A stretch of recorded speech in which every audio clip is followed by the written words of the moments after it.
need to.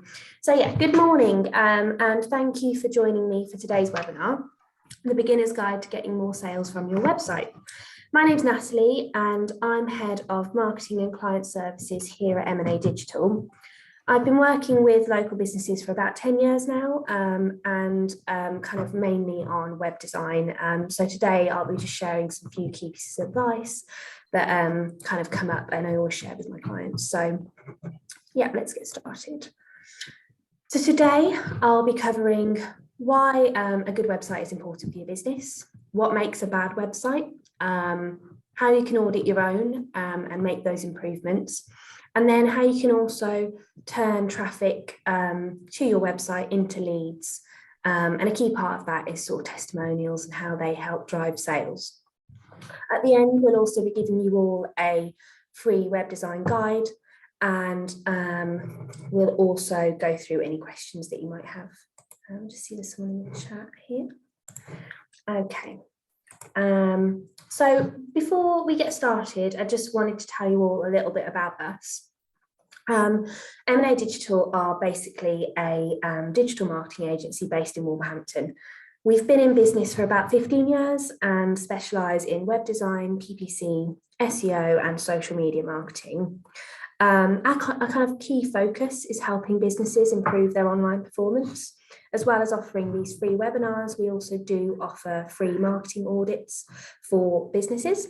So if anyone would like to get more tailored advice, do let me know at the end of the webinar or just get in touch with us afterwards. So let's get started.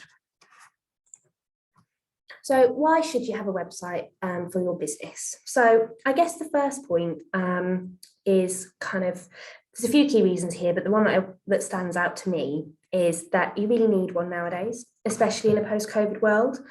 Your customers expect you to have a website. We like to explain this, that kind of your website is your online storefront for your business. Without one, people could assume you're closed and might not consider you when making a purchasing decision. So by not having a website, you're not only losing out on potential customers, but missing out to your competition who might be online. And in the same way, if your website is in need of a bit of TLC, that's not great either. If we go back to the storefront analogy, if you saw a really rundown shop on the high street or retail park and you go in but the service was slow, the products didn't look great, it was hard to find your way around and the information looked out of date, you're likely to not want to shop there. It doesn't look trustworthy and it's a bit frustrating to deal with. So you'll leave and you'll go on to the next door, to the shiny, modern looking store next door instead. So what makes a good website? It can feel pretty daunting when looking at your own site or getting a new one designed to know what you should be looking for. But think about what you like from the websites you use. Is it easy to find your way around? Is it clear what they offer? And can you easily get in touch? When we're looking at a website, we tend to categorise our audit into 4 main points. Design and branding. It might sound silly, but does your logo look right? Is it blurry? Is it too small or even too big? Does the style and colour scheme reflect your brand, but also appeal to your customers? It can be pretty opinion-based. So if you're not sure, you can always ask your customers for feedback or look at what other business websites look like and how do they compare to yours. And like I said, we also can give you kind of free advice if you'd like that. Secondly, content and imagery. So is the content up to date and still accurate? Is it easy to digest? And is the tone Yeah, what it is, you sent me an email and you said that you can't do this on a, what was this, on a sales order. Well, what I'm doing is I've already prepared a quotation for a particular customer. Sorry, who's speaking? Bear with me a second. It's me, I'm sorry, I thought I'd muted it. All right, okay. Well, that was fun. That's the joy of doing these live webinars. I thought I was getting in trouble then. So I'll carry on. So yeah, content and imagery. Is it up to date? Is the tone in line with your business? For example, like if you're looking to appeal to young children, you might want to be more friendly and approachable. But if you're in a medical field talking to professionals, you might want to be more formal and showcase your expertise. When it comes to imagery, you want to check that nothing's blurry or cropped, weird. We do sometimes, like when we're building websites for customers, we get pictures that are of like kind of a little bit of your company van and like the front of your like warehouse, which is fine, but kind of on your phone, sometimes the angle can be a bit weird and it might not really kind of showcase your business in the best way. But in the same tone, if you've used loads of stock imagery on your website, that can look a little bit impersonal. So you might want to think about maybe having some nice professional shots done by somebody, or kind of using some video across the site just to kind of make it a bit more dynamic. Thirdly, performance. So this is more of a technical aspect. So does your site load fast enough? People kind of expect a site to load in less than 3 seconds. If yours is really slow, people are likely to bounce off it, and probably won't convert into sales or leads. There are a couple of free tools that you can use to measure your page speed. So there's Google's Page Speed Insights, which is a free tool they offer online, and you can just put your web address in and it will tell you kind of how your site ranks for speed. And there's also Google's mobile friendly tests that can see like if your site works well on different devices. But we also do offer a free website health check. It's just on our website. It's pretty instant and easy to use. And you can just put in your web address and get all the information and some points on where you can improve. So lastly, is your site conversion driven? So we'll go into a bit more detail into this shortly, but is it clear how to get in touch with you, how to buy your products, and is the site easy to navigate so that you can find the information that you need? So just a few pointers there that will help improve your website. So now I'm gonna just jump off this and go onto a website. This is a customer that we actually worked with as part of the Relight programme that we're doing with Wolverhampton Council, where we offer businesses free marketing advice for their business. And I just wanted to show you this site as kind of a good example of kind of how your site can become quite outdated over time, and how little things would really help improve your conversion. So Wildside Activity Centre are a great place. They offer like really good activities for like young people to take part in, and you guys should definitely have a look if you've got any kids or anything. But you can kind of see when you're on the site already there's kind of like an error straight away. This is like a PHP error that the site is having to do with the way it's built. So, you know, if you're not keeping on top of the health and maintenance of your website, you might not realize that things like this go wrong, and it could just be as simple as updating like a plugin or something like that. So when you do go through the site, kind of our feedback to them initially was just that the style of it didn't really reflect what they did. It kind of was quite, that kind of grey colour scheme was quite corporate, and we thought they could make better use of all this imagery and great content they have, and just lay it. It was really page layout that we thought could have been improved. And we did do some sort of technical tests on their site. They also sort of didn't score well for speed, which can really impact your conversion rate and your SEO. But when you looked at like an activity page, it was quite hard to actually kind of get in touch with them. So, I mean, as you can imagine, that page loads and instantly my confidence is kind of lost because of this again. I'm not likely to probably fill in my details and give you my card details if I see that as soon as I load on your site. But here, this is how they were showcasing the activities they had. The content's right, all the information is there, but I would kind of expect it to be a bit more like a calendar and a bit more dynamic, and kind of really sort of engage me as a user and get my interest. So that's all they had for like the sensory walks. So I'm interested in a sensory walk. There's just like a small paragraph of text. You'd probably want like some imagery, a form to get in touch. How do I book a sensory walk? It's really not clear, like here, when I'm just viewing the page, how I would book it. And then when I do go through to contact, there are quite a number of steps to actually get in touch. So you can't just click on a book now page and instantly fill out your information and just kind of quickly do it. You could be doing this on your lunch break. You just want to do it quickly. But I've come through to the contact page and there's nothing really that stands out to me. There's no color, there's no imagery. And and I've really got to read and find out, oh, okay, so I have to click on one of these to get to make a booking. When really this is kind of their main aim from the site.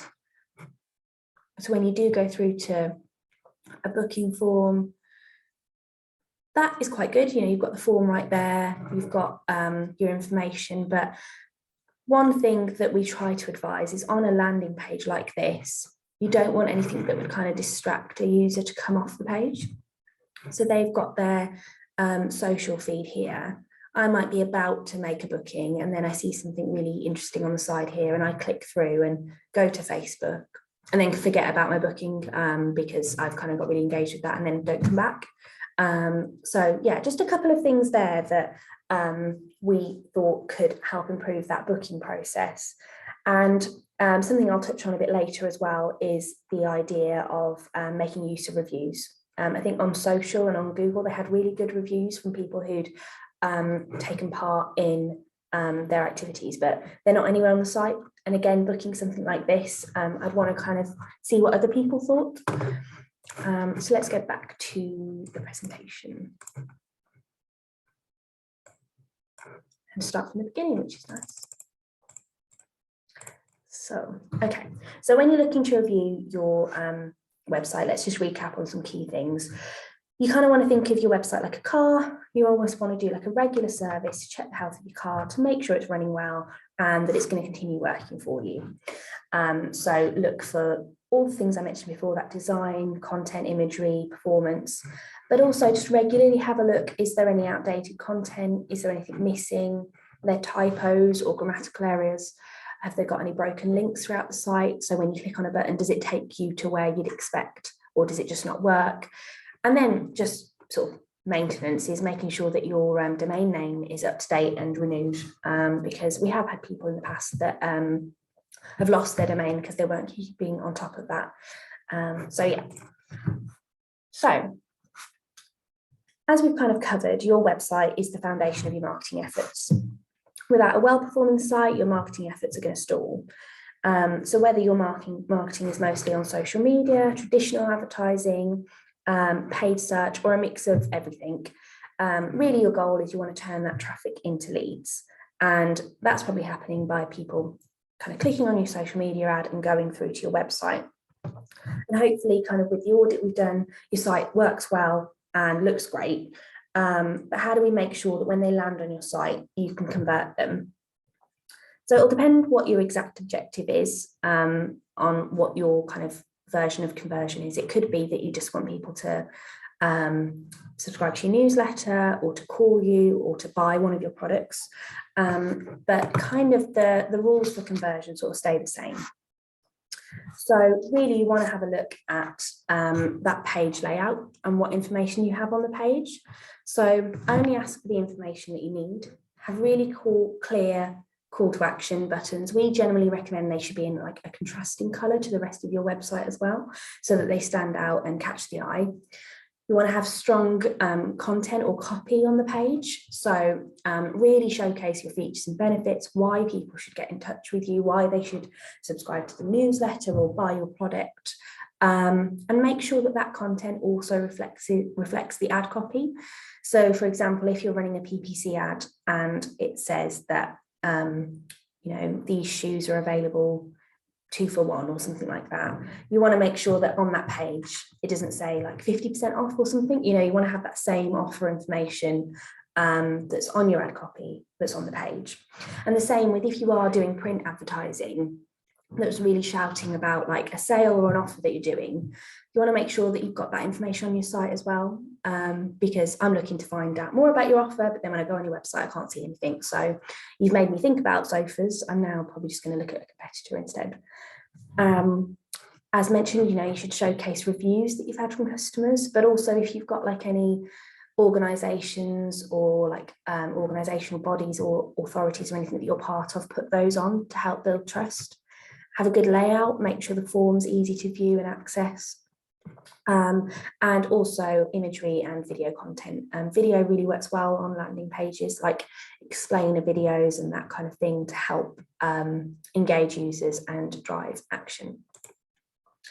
So how can you implement some of the things that we've mentioned? Well, the easiest way to get started is to think about the key routes that people are taking to your website. So if you think people are mostly going to your homepage, and you can view this through like your Google Analytics, or if you don't have that information, you can use common sense. If most of the time you're driving people to your homepage, that's probably where they're going.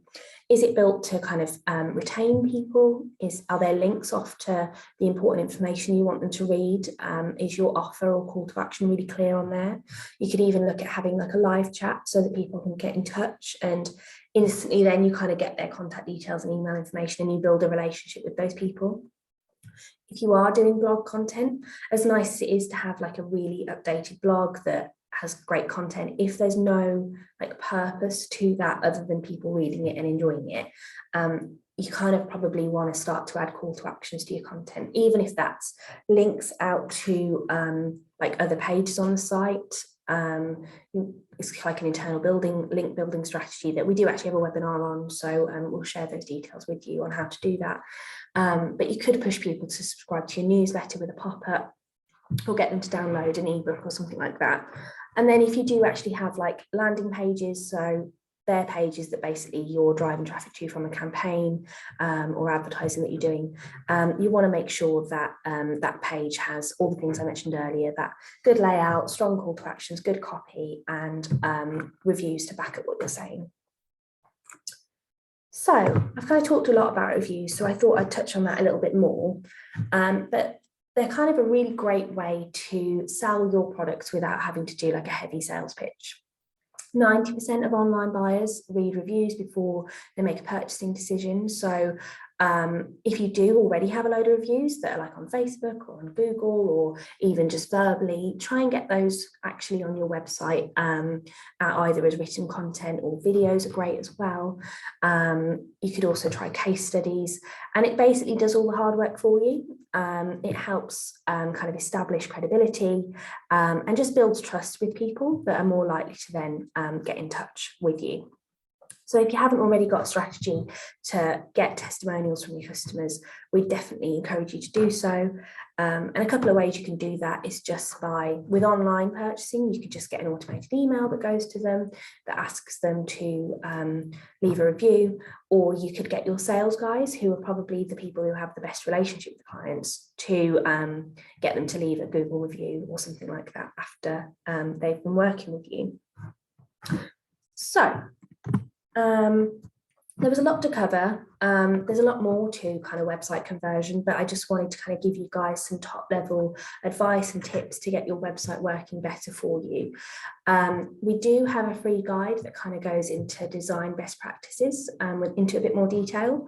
So we'll be sharing that with everybody after this, along with a recording that you can view and look back on if you want to. And I'll also include a link to the website health check if you want to have a go and view how your website performs. So I guess before we finish, do we have any questions from anybody? It's always that awkward bit. It's just because you're all really shy, isn't it? It's not that I've bored you to death. So what we can do is, if you've got any questions afterwards, feel free to drop me an email. And if you do want to book a free session with our team and get some tailored advice, we can always do that. So yeah, thanks everybody. And please do join us for our future webinars that we're doing. We've got a couple on SEO, PPC, and social media advertising as well. Thank you, Natalie. No problem. Thanks, guys. Thank you very much. Thanks, Natalie. Natalie, what was the email best to send if any questions? You can send it directly to me. So that's Natalie, Natalie, at mnadigital.co.uk.